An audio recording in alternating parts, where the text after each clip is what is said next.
안 그래도 되는데 굳이 담배와 엮어서 어거지로 밀어붙이는 시리즈, 역사적 인물 시리즈를 시작하겠습니다. 이번 소개할 인물은 먼 곳에 있는 위인이 아닌 한국의 위인, 그것도 왕 정조입니다. 조선 최후의 부흥기를 이끈 인물로 평가받기도 하는 정조는 알려져 있는 대로 왕 자체가 능력이 아주 뛰어난 카리스마 있는 왕이었습니다. 논리와 지식으로 무장해서 신하들에게 잔소리를 하기도 했을 정도이며 또한 불같은 성질도 지녀서 이야기거리를 많이 갖고 있는 왕 중 하나입니다. 정조는 기본적으로 긍정적인 평가로 다뤄지지만 당연히 그나 그의 정책 역시 비판적인 평가도 존재하고 짧게 살았기 때문에 장수한 데만 어땠을까, 더 나아졌을 것이다, 그렇지 않았을 것이다 말들이 많습니다. 여기서는 정조라는 왕 자체에만 가볍게 포커싱을 맞출 것입니다. 정조의 아버지는 사도세자로 1762년 영조가 사도세자를 뒤주에 가둬 굶어 죽게 한 이모화변에 의해 비참하게 죽었습니다. 살벌한 정치판에서 할아버지에 의해 아버지가 죽는 광경을 본 정조는 엄청난 충격을 받았습니다. 사도세자 사후 어머니인 해경궁 홍씨와 함께 11세 외갓집으로 내려가지만 곧 해경궁 홍씨와도 생이별해 경희궁으로 돌아가게 되었습니다. 영조는 그래도 어미를 이토록 그리워하는데 같이 사는 게 낫지 않겠냐고 했지만 사실 해경궁 홍씨는 혹시라도 정조가 할아버지보다 어머니를 더 좋아한다면 영조가 질투할 것을 우려해서 단호하게 정조를 떼어놓았다고 합니다. 영조 성격을 보시면 일리가 있는 선택지인 것 같습니다. 정조는 어릴 때부터 영조에게 총애를 받았는데 실록에서는 한 번도 꾸짖는 것이 없이 칭찬으로만 가득했다고 할 정도입니다. 사도세자에게 했던 미쳐버릴 듯한 태도와는 완벽하게 대조적인 편이었습니다. 정조는 궁에 다시 돌아온 후 누구에게도 흠이 잡히지 않도록 모범적으로 공부했는데 원래부터 학문을 좋아하는 것도 있었지만 그것보다는 살아남기 위한 필사적인 생존 전략이라고 해야 할 것 같습니다. 정조는 아버지였던 사도세자의 아들일 수 없었습니다. 사도세자가 세자로 추봉되는 것은 훗날로 이 당시 사도세자의 아들로서는 왕위를 이을 수 없었기 때문입니다. 따라서 영조에 의해 죽은 백부 효장세자의 양자가 되는 방식으로 왕위 계승권을 유지할 수 있게 되었습니다. 정조의 인생 초반에는 이래서 연산군을 떠올리게 되기도 합니다. 정조는 초반부터 정적들로 가득해서 순탄치 않았는데 측근들의 배신, 자객 침투 사건,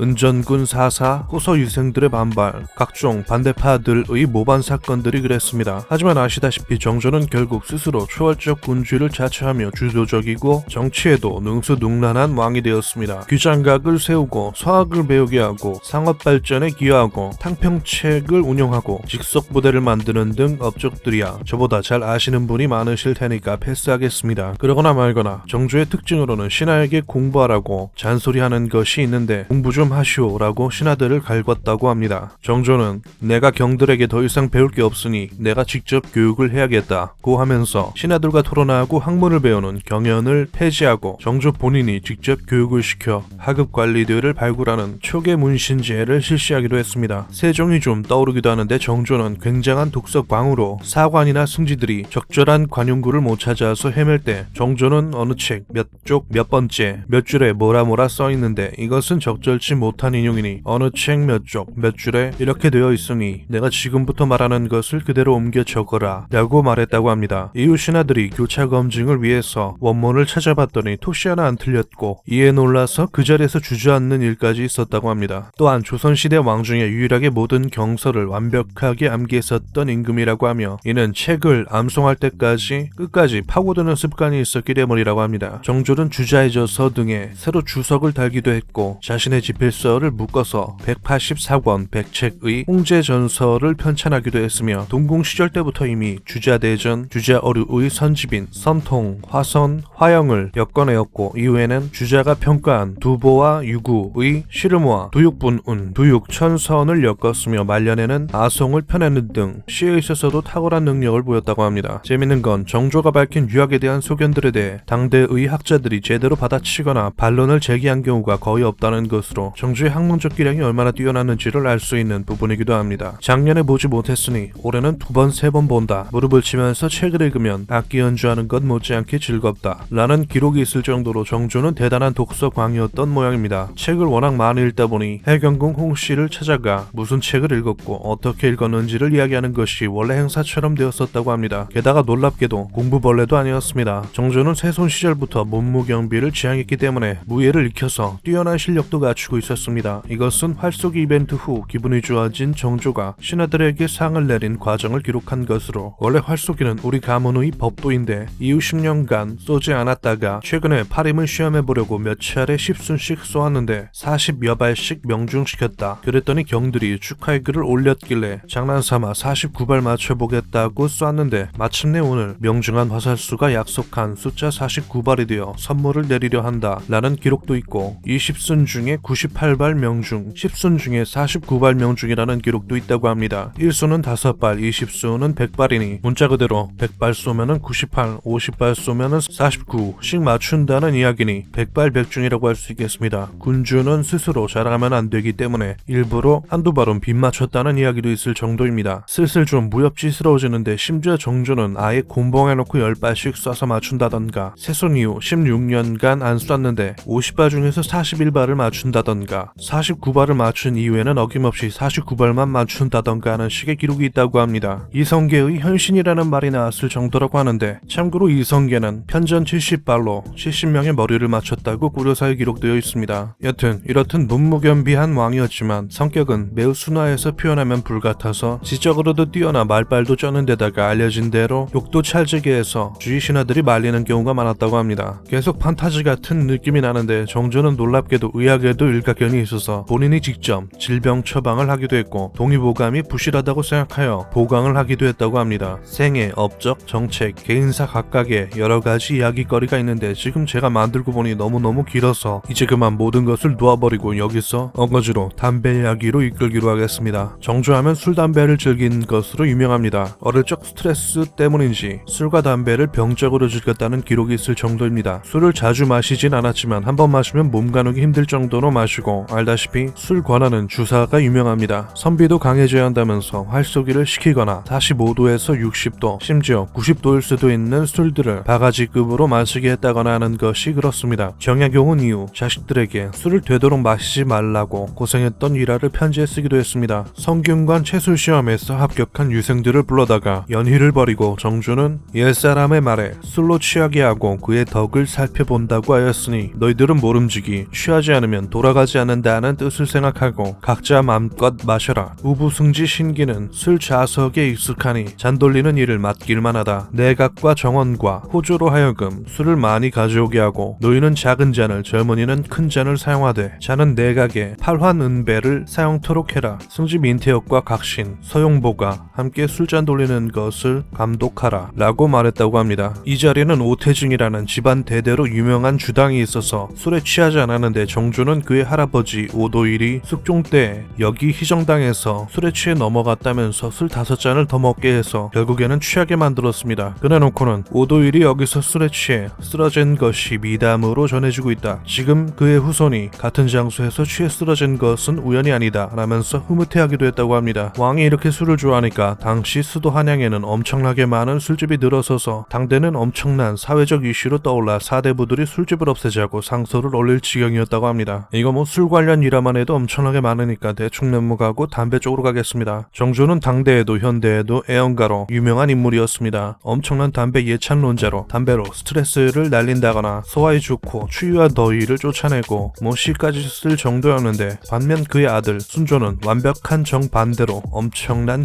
혐언주의자였습니다. 예나 지금이나 담배에 관해 당대에도 반대론자들이 많았는데 정조는 오히려 규장각 초계 문신들에게 모든 백성이 담배를 피우도록 할 방법을 제시해보라 라는 황당무계한 과거 시험 문제를 낼 정도로 담배 애찬론자였습니다. 정조는 본인 자체가 꼴초였기 때문에 흡연에 대해서 굉장히 너그럽다 못해서 찬미 수준이었는데 즉위 후 기우제 때 술은 금지하지만 담배는 허락하게 한다던가 하는 시기였고 사실 이게 왕 자체가 권하는 수준이다 보니 정조시대 때 조선에는 사회 문제가 될 정도로 엄청나게 독한 담배를 많이 피우게 되었는데 전체 인구 1839만 명 중 360만 명 이상이 담배를 피웠다고 합니다. 정조의 홍제전서에 담배를 애찰하는 글귀가 있는데 다음과 같습니다. 담배가 사람에게 유익한 점으로 말하면 더위를 당해서는 더위를 씻어주는데 이는 기가 저절로 평온해지므로 더위가 저절로 물러가게 된 것이고 추위를 당해서는 추위를 막아주는데 이는 침이 저절로 따뜻해지므로 추위가 저절로 막아지게 된 것이며 밥 먹은 뒤에는 이것에 힘입어 음식을 소화시키고 변을 볼 때는 이것으로 악취를 쫓게 하고 또 잠을 청하고자 하나 잠이 오지 않을 때는 이것을 피우면 잠이 오게 되며 심지어 시를 짓거나 문장을 엮을 때 다른 사람들과 이야기할 때 고요히 정자할 때 등의 경우에도 사람에게 유익하지 않은 점이 없다. 또 이런 기록도 있습니다. 있었습니다. 왕은 말하노라. 여러가지 식물 중에 사용함에 이롭고 사람에게 유익한 것으로는 남령초 즉 담배만 한 것이 없다. 나는 어릴 적부터 다른 기호품은 없었으나 오직 책 읽는 것을 좋아했으니 연구하고 탐닉하느라 마음과 몸에 피로가 쌓인 지 수십 년에 책 속에서 생긴 병이 마침내 가슴속에 항시 막혀 있어서 혹든 눈으로 밤을 지새우기도 하였다. 그리고 즉위를 한 이래 책을 읽던 버릇이 일체 정무에까지 옮겨지어서